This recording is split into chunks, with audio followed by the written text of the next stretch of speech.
orientation ha. Ang pinto, papasok at labas. Base sa batas, after ng puso disco, dapat ang pinto, pag nag-occupy ng 50% ng isang area, ang pinto dapat in out. Sige, dalawa. Hindi pwede yung orientation na isa lang. Okay. Just take occupancy load. Now, ito, dalawa ang orientation. Pasok, sabihin natin ito yung loob ng kwarto ito. Ito yung labas. Tama? Imagine yung loob ng kwarto, ito yung labas. Ang labas dyan. Pag nakita nyo may usok, lumalabas, halimbawa lang, galing dyan, may usok. Huwag nyo bubuksan agad.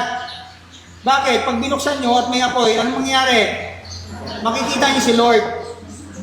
Sino gustong pumunta at makita si Lord? Lahat gusto. Yes. Lahat gusto pumunta sa langit. Tama? Walang gustong mauna. Okay. Hindi totoo. Di ba pag tinanong mo, anong gusto mo? Anak, pag namatay ka, o ikaw, anong gusto mo? Makita ko si Lord. Okay. Lagyan lang. Oo. Pero, Lagyan natin ng lapel. Yeah, ayan. Sa video. Ayan, sige. Pero walang gustong mauna, tama? Wala naman eh. Eto, para hindi mo muna makita si Lord, ito gagawin. Back ng hand. Ito. I-feel ninyo. Pag mainit, lalo na yung doorknob, conductor ng heat, mainit, ibig sabihin may apoy.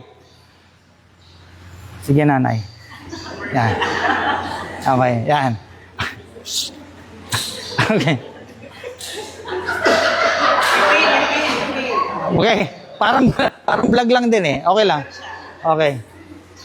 Nawala ako. Masaya talaga magturo sa community.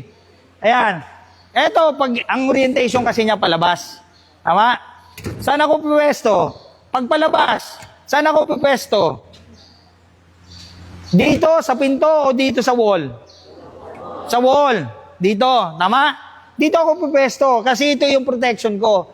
If ever, kailangan kong buksan, ito lang talaga, halimbawa lang, enclose, ito lang talaga yung kailangan kong lumabas. Ito lang talaga yung paraan. Pag bubuksan ko ito, maglalagay ako ng something para hindi mainita yung kamay ko. Pero tatago ako sa wall.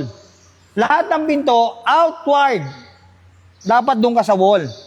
Pag ang pinto ninyo, ang orientation niya inward, papasok, saan kayo pwesto? Yung pinto mismo. Tandaan niyo ha. Kaya yung sinabi ni kanina ng ating mga bumbero, very critical. Okay? Emergency exit. Titingnan nyo emergency exit. Kami, ina-advocate namin, emergency exit. Hindi lang fire exit. Ang emergency exit encompasses all emergencies. Okay? Kasi merong pilosopo, lumindol, ayaw lumabas doon sa fire exit. Bakit? Sir, pang fire lang kasi yun. Hindi, totoo, may pilosopo eh. Tama, di ba? So, emergency exit. Now, make sure na ito, pag hinawakan nyo, may cover hands ninyo, pag inward, gamitin nyo yung pinto as your protection.